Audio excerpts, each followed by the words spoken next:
আমাদের একজন শ্রদ্ধেয় আলেম ওলামা সম্মেলনে বলেছিলেন, ফিলিস্তিনের ভাইরা আক্রান্ত হলে এদিক ওদিকে যাওয়ার সুযোগ আছে, কমপক্ষে মিশর, জর্ডান ইত্যাদি তারা চেষ্টা করতে পারে। মুসলমানদের উপর যদি, বাংলাদেশের মুসলমানদের যদি আল্লাহ না করুক কখনো কোনো সমস্যা আসে, বাংলার মুসলমানরা যাবে কোথায়? চতুর্দিক থেকে বেষ্টিত আছে। দুই শ্রেণীর মানুষ তোমাদের সাথে সবচেয়ে বেশি শত্রুতা রাখে। কে বলেছেন? আল্লাহ পাক, আল্লাহর কালাম সূরা মাইদা পড়ে দেখেন। মানুষের মধ্যে তোমাদের সাথে সবচেয়ে বেশি শত্রুতা রাখে যারা, তারা হলো দুই শ্রেণীর মানুষ। কয় শ্রেণী? এক শ্রেণী হচ্ছে আল ইয়াহুদ। এক শ্রেণী ইহুদি মানে ওই যে আমাদের বোনদেরকে ধর্ষণ করছে ফিলিস্তিনে, আমাদের ভাইদেরকে বোম মারছে যারা, বাচ্চাদেরকে বোম মারছে যারা, এরা তোমাদের সাথে সবচেয়ে বেশি শত্রুতা রাখে। আর এক শ্রেণী আছে ওয়াল্লাযীনা আশরাকু, ওয়াল্লাযীনা যারা শিরক করে, মুশরিক। আর আমাদের চারপাশে মুশরিকরা আছে না নাই? আমাদের একজন শ্রদ্ধেয় আলেম, আল্লাহ পাক তাকে নেখায়াত দারাজ করেন, দীর্ঘ নেখায়াত দারাজ করেন, ওলামা সম্মেলনে বলেছিলেন, ফিলিস্তিনের ভাইরা আক্রান্ত হলে এদিক ওদিকে যাওয়ার সুযোগ আছে, কমপক্ষে মিশর, জর্ডান ইত্যাদি তারা চেষ্টা করতে পারে। মুসলমানদের উপর যদি, বাংলাদেশের মুসলমানদের যদি আল্লাহ না করুক কখনো কোনো সমস্যা আসে, বাংলার মুসলমানরা যাবে কোথায়? চতুর্দিক থেকে বেষ্টিত আছে। দুই শ্রেণীর মানুষ তোমাদের সাথে সবচেয়ে বেশি শত্রুতা রাখে। কে বলেছেন? আল্লাহ পাক, আল্লাহর কালাম সূরা মাইদা পড়ে দেখেন। কোন সূরা? মাইদা পড়ে দেখেন। এক শ্রেণী ইহুদি, এক শ্রেণী মুশরিক। এখন সারা বিশ্বে ইহুদি আর মুশরিকরা একে অপরের সবচেয়ে ঘনিষ্ঠ বন্ধু। এখন বুঝেন ওয়ার্ল্ড অ্যাফেয়ার্স কিভাবে ডিল হচ্ছে। কোরআন একদম একদম জাজল্যমান, মনে হচ্ছে এখনই আয়াত নাজিল হলো। এখন আমাদের উপর যদি আল্লাহ না করুক কোনো সমস্যা আসে, আমরা যাব কোথায়? এই জন্যই আমাদের উচিত 5টা ডিপার্টমেন্টে শক্তিশালী হওয়া। কয়টা ভাই? এই নসিহতটুকু আমাদের ঊর্ধ্বতন কর্তৃপক্ষের কাছে আমি হাত জোর করে করতেছি, একদম হাত জোর করে। 5টা ডিপার্টমেন্টে এই দেশটাকে শক্তিশালী করতে হবে। কয়টা ভাই? 1 নম্বর শিক্ষা। 1 নম্বর, প্রত্যেক মুসলমানকে কোরআন এবং সুন্নাহর শিক্ষায় শিক্ষিত করতে হবে। আমি অন্য ধর্ম নিয়ে কথা বলছেন, তাদের মতো দিন পালন করে, লাকুম দীনুকুম ওয়ালিয়া দিন, লাকুম দীনুকুম ওয়ালিয়া দিন। তারা তাদের ধর্ম পালন করে করুক, আমাদের কোনো মাথা ব্যথা নাই। প্রত্যেক মুসলমানের বাচ্চাকে কোরআন সুন্নাহর শিক্ষায় শিক্ষিত করতে হবে। এবং একই সাথে এই যুগকে চ্যালেঞ্জ করার জন্য যত সাবজেক্ট দরকার, সব সাবজেক্ট আমাদেরকে শিখতে হবে ইনশাআল্লাহ। একমুখী শিক্ষা না, দ্বিমুখী শিক্ষার মেরুকরণ না, একদম দ্বিমুখী শিক্ষাকে একমুখী করে একটা কম্বাইন্ড এডুকেশন সিস্টেম চালু করতে হবে। যদি আপনারা না পারেন, আমাকে দায়িত্ব দেন, আমাদেরকে বলেন যে ভাই বা ছোট ভাই, তোমাকে আমি 1 বছর সময় দিলাম, শিক্ষার বিষয়গুলো গোছায় দাও। বিনা পারিশ্রমিকে ইনশাল্লাহ করে দেব, কোনো সমস্যা নেই। 1টা টাকাও দিতে হবে না, জাস্ট একটা চেয়ার টেবিল দেন, 100 জন আলেম দেন, 100 জন বুদ্ধিজীবী দেন, গড়ে দিব ইনশাআল্লাহ। প্লে গ্রুপ থেকে মাস্টার্স পর্যন্ত আমাদের ছেলেমেয়েরা এমন শিক্ষায় শিক্ষিত হবে যেটাকে শরীফের গল্প শেখাবে না ইনশাআল্লাহ। বরং আমার ছেলে পাইলটও হবে, বিমানও চালাবে, আমার ছেলে ইনশাআল্লাহ হাফেজে করানো হবে ইনশাআল্লাহ। আমার মেয়ে ডক্টরও হবে ইনশাআল্লাহ, আমার মেয়ে আয়েশা রাদিয়াল্লাহু আনহার মতো মুহাদ্দিসও হবে ইনশাআল্লাহ। আমাদের এক ভাই, সে রাজনীতিবিদও হবে ইনশাআল্লাহ, জুমার খুতবাও দিতে পারবে ইনশাআল্লাহ। আল্লাহর কসম করে বলতেছি, এমন শিক্ষা চালু করা সম্ভব। শুধু আপনারা যদি একটু সৎসাহস দেখান, একটু উদ্যোগ গ্রহণ করেন, আল্লাহ পাক বহুত আজর দিবেন আপনাদেরকে। আল্লাহ পাক এই ওসিলায় আপনাদের সব গুনাহ মাফ করে জান্নাতও দিতে পারেন। আল্লাহর রাস্তায় আল্লাহর দিকে ফিরে আসেন। আমি আপনাদের সবচেয়ে শ্রেষ্ঠ বন্ধু, আমাকে শত্রু মনে করেন না। ইউসুফ আলাইহিস সালাম এক পর্যায়ে বলেছিলেন যে আমি যোগ্য, আমাকে দায়িত্ব দেন। মনে আছে আপনাদের? যখন সমাজে দুর্ভিক্ষের স্বপ্ন দেখলেন রাজদরবারে গিয়ে তিনি বললেন যে দেখেন, আপনার স্বপ্নটা এমনি এমনি স্বপ্ন না, 7 বছর এখানে ফসল ফলবে, 7 বছর দুর্ভিক্ষ হবে। যদি আপনি আমাকে দায়িত্ব দেন, আমি ইনশাল্লাহ এমন একটা অর্থ ব্যবস্থা প্রণয়ন করব যে ইনশাআল্লাহ এই দুর্ভিক্ষের কবল থেকে মানুষ বেঁচে যাবে। মানুষ বাঁচে নাই। এখানে প্রমাণ হয় একটা জিনিস, যখন দায়িত্ব নেয়ার যোগ্য কেউ দেখা যায় না, তখন যোগ্যদেরকে কথা বলতে হয়। যোগ্যদেরকে কি করতে হয়? কথা বলতে হয়। এখন দায়িত্ব দেখতেছেন না কাদের হাতে? একটা লোক, যে ব্যক্তি আল্লাহর অস্তিত্বেই বিশ্বাস করে না, সে কিতাব লিখতেছে, ওই কিতাব আমাদের সন্তান পড়তেছে। আমি নাম মেনশন করতে চাচ্ছি না। কিছু মানুষ যারা আল্লাহর অস্তিত্বেই বিশ্বাস করে না, তারা মনে করে মহাবিশ্ব সৃষ্টি হয়েছে বিগ ব্যাং থেকে, আল্লাহ সৃষ্টি করে নাই। ও ডিপার্টমেন্ট অফ হেড হয়ে বসে আছে ওখানে। আজকে ট্রান্সজেন্ডার ইস্যু আসছে জন্য আপনারা নড়ে চড়ে বসতেছেন না। শিক্ষার যে দশা চলতেছে, আমরা ভয় করি যে আজকে থেকে 10 বছর যদি এমনভাবে চলতে থাকে, আল্লাহ মাফ করুক, আমার আশঙ্কা একটা প্রজন্ম গড়ে উঠবে, জীবনে বাপকে তো সালাম দিবেই না, সালাম কেমন করে শুদ্ধ করে দিতে হয় সেটাও শিখবে না কখনো। ওই দিন যদি আপনারা দেখতে না চান, এখনই ব্যবস্থা গ্রহণ করেন। আমাদের কাছে ব্যবস্থা গ্রহণ করার কোনো ক্ষমতা নাই, ক্ষমতা আপনাদের হাতে আছে। আপনারা যদি এই ক্ষমতাকে আল্লাহর দিকে, আল্লাহর সন্তুষ্টির জন্য ব্যবহার করেন, আল্লাহ আপনাদেরকে আরো বড় করবে ইনশাআল্লাহ। যদি আল্লাহর জন্য এটা আপনার আল্লাহর জন্য ব্যবহার না করেন, এগুলোকে প্রশ্রয় দিতে থাকেন, বিশ্বাস করেন ভাই, ফেরাউন টিকতে পারে নাই, নমরুদ টিকতে পারে নাই, আদ জাতি টিকতে পারে নাই, সামুদ টিকতে পারে নাই, নুহের কম টিকতে পারে নাই, কমে লুত টিকতে পারে নাই, কমে মাদিয়ান টিকতে পারে নাই, আসহাবুল আইকা টিকতে পারে নাই, মুসার কম বানু ইসরাইল টিকতে পারে নাই।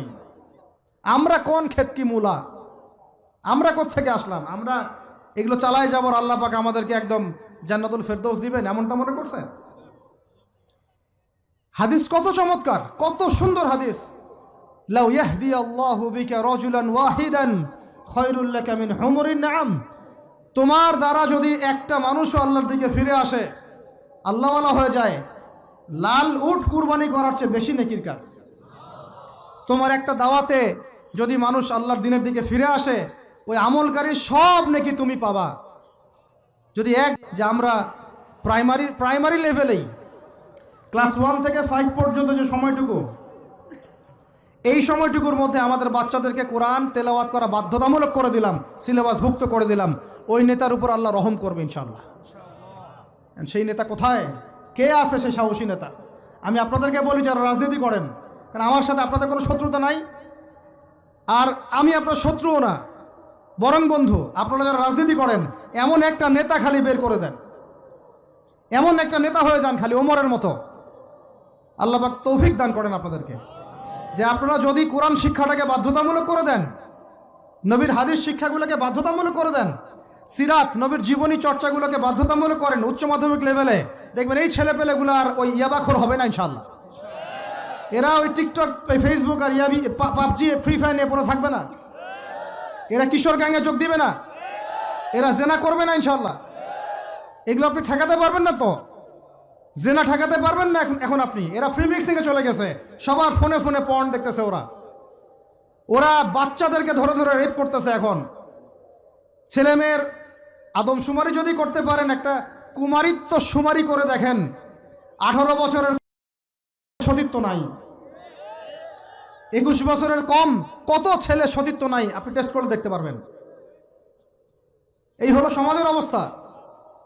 এখন চলতেছে সমকামিতা। আল্লাহর লুতের গজব নেমে আসবে, লুত আলাইহিস সালামের কওমের গজব নেমে আসতে পারে। আল্লাহ হেফাজত করেন আমাদেরকে। সমকামিতা বৈধ করে গিলিয়ে খাওয়ার জন্য ট্রান্সজেন্ডার চালু করতেছে এরা। ছেলে বাইর থেকে ছেলে, মনে মনে মেয়ে, মনটা চায় ছেলের সাথে যৌন সম্পর্ক করতে, নাউজুবিল্লাহ, অথচ বাইর থেকে একটা ছেলে। সমস্যাটা মানসিক না? 3 দিন টানা সকাল বিকাল কারেন্ট শর্ট দেন মাঠের মধ্যে, সব সমস্যা ঠিক হয়ে যাবে ইনশাআল্লাহ। 3 দিন, বাস 3 দিন থেরাপি দেন, ঠিক হয়ে যাবে।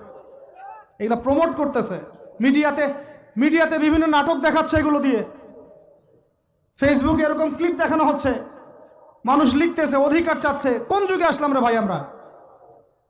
আমরা কোন যুগে আসলাম? আল্লাহ রাব্বুল আলামিন আমাদের সবাইকে হেদায়েত দান করেন, অন্যায়ের প্রতিবাদ করার তৌফিক দান করেন। আমি আমাদের ঊর্ধ্বতন কর্তৃপক্ষকে বিনয়ের সাথে অনুরোধ করব, এইগুলোর পিছনে যারা এজেন্ডা বাস্তবায়ন করতেছে সবগুলোকে ধরে ভিতরে ঢুকাই দেন একেবারে। 7 দিন রিমান্ডে রাখেন, ঠিক হয়ে যাবে ইনশাআল্লাহ। আপনারা খালি দাড়ি টুপি পাগড়ি জুব্বা দেখলেই সন্ত্রাসী মনে করেন? এরা তো স্পষ্ট সংস্কৃতির সন্ত্রাস, স্পষ্ট শিক্ষা সন্ত্রাস। আমাদের ছেলেপেলেদেরকে ছেলে জেনা করানোর দিকে নিয়ে যাচ্ছে এরা। কালকে যদি আপনার ছেলে একটা ছেলেকে বিয়ে করে, আপনি খুশি হবেন? আস্তাগফিরুল্লাহ, নাউযুবিল্লাহ। আল্লাহ পাক আমাদেরকে হেফাজত করেন, আল্লাহ পাক আমাদেরকে মাফ করেন। আপনার মেয়ে যদি কালকে একটা মেয়েকে বিয়ে করে নিয়ে আসে, আপনি সমাজে মুখ দেখাবেন কিভাবে? তো এগুলো এখন যদি না থামাই তাহলে কখন থামাবেন? ওই যে বললাম, সুদ যখন চালু হয়েছিল আমরা সবাই কিন্তু প্রতিবাদ করি নাই। এখন সবাই সুদখোর হয়ে যাচ্ছে দিন দিন। আমরা যে অনেকে তাহাজ্জুদ পড়ি, পরে কান্নাকাটি করি, আল্লাহ দোয়া কবুল করো, এইটা করো সেইটা করো। দেখেন দোয়ার বেশিরভাগই কবুল হয় না। কেন হবে? অর্থনৈতিক জীবনে তো সুদ খাচ্ছি, আমি ঘুষ খাচ্ছি, দুর্নীতি করতেছি, হারাম খাচ্ছি, পণ্যে ভেজাল দিচ্ছি। আল্লাহ পাক আমাদের সবার রিজিককে হালাল করার তৌফিক দান করেন। আর লম্বা করি না ভাই, অনেক রাত হয়ে যাচ্ছে। যে একটা বলেছিলাম যে আমাদের ডানে বামে সব বেষ্টিত, আপনি কিন্তু কোথাও যেতে পারবেন না, এখানেই বাঁচতে হবে, এখানেই মরতে হবে। অতএব আমি 5টা কথা বলছি, 5টা ডিপার্টমেন্টে এই জাতিটাকে শক্তিশালী করতে হবে। আল্লাহ পাক তৌফিক দান করেন। 1 নাম্বার শিক্ষা। 1 নাম্বার কি ভাই? এমন কোন শিক্ষা? শুধু একমুখী না, দ্বিমুখী শিক্ষার সমন্বয়। কোনটা? কোরআন সুন্নাহও থাকবে, আবার জেনারেল শিক্ষাও থাকবে। আল্লাহ পাক তৌফিক এনায়েত করেন, আমিন। 2 নাম্বার অর্থনীতি। 2 নাম্বার কি? আমাদের অর্থনীতি এত শক্তিশালী করতে হবে যে আমাদেরকে যেন পশ্চিমাদের কাছে কখনো হাত পাততে না হয়। আমাদের কৃষি দিয়ে আমরা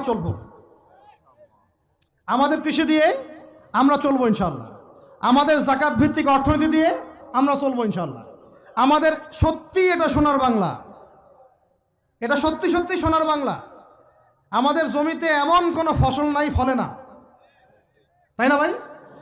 কৃষকের কাছে যে ফসলটা ফলে রুট লেভেল থেকে, ওইটা বাজারে আসতে আসতে 10 গুণ দাম বৃদ্ধি হয়ে যায়, সিন্ডিকেট হয় মাঝখানে।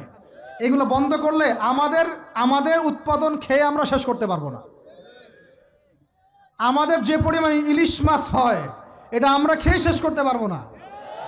আমাদের সমুদ্রে যে পরিমাণ সম্পদ আছে না, এটা উঠাইলে আমাদের জাতির মাথাপিছু আরো বেড়ে যাবে।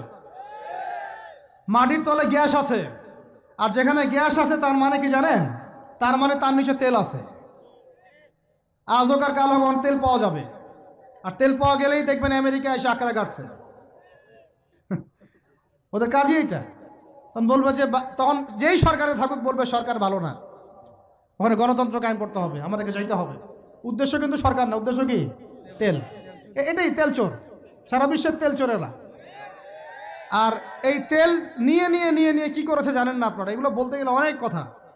নিজের দেশের নিচে বাংকার তৈরি করছে। এই বাংকারে কত গ্যালন গ্যালন তেল যে রিজার্ভ করা আছে আপনি জানেন না। বলি নাহলে মানে আপনারা বুঝবেন না। এটা একটা কাগজ, এটা কি? এটা ছাপাইতে কি লাগছে? একটা কাগজ লাগছে, একটা কালি লাগছে, আর একটা ছাপাখানা লাগছে, দ্যাটস অল। ঠিক আছে? আচ্ছা, মনে করেন এটা কাগজ না, এটাকে নাম্বার দিয়েছি 100, একটা 1 চোখ আর্ট করছি, একটা লোকের ছবি দিয়েছি, এটা হয়ে গেছে এখন ডলার। কি হয়ে গেছে ভাই? ডলার। এই ডলার নিয়ে গিয়ে আমি আরবের শায়েখদেরকে বলেছি যে তেল যদি বিক্রি করতে হয় তাহলে ডলারেই করতে হবে, তেল বিক্রি করতে হলে এই ডলারেই করতে হবে। তো আরবের শায়েখরা বলেছে ঠিক আছে, রাজি। কুল্লু খালাস ইয়া হাবিবি, ওরা বলেছে হ্যাঁ ঠিক আছে, আমরা শুধু তোমাদের কাছেই তেল কিনবো, আর কারো কাছে তেল কিনবো না। শুধু তোমাদের গলফ কান্ট্রির কাছেই তেল কিনবো, আর কারো কাছে তেল কিনবো না। আর তোমরা শুধু ডলারে তেল কিনবা, অন্য কোনো কারেন্সিতে তেল কিনতে পারবা না।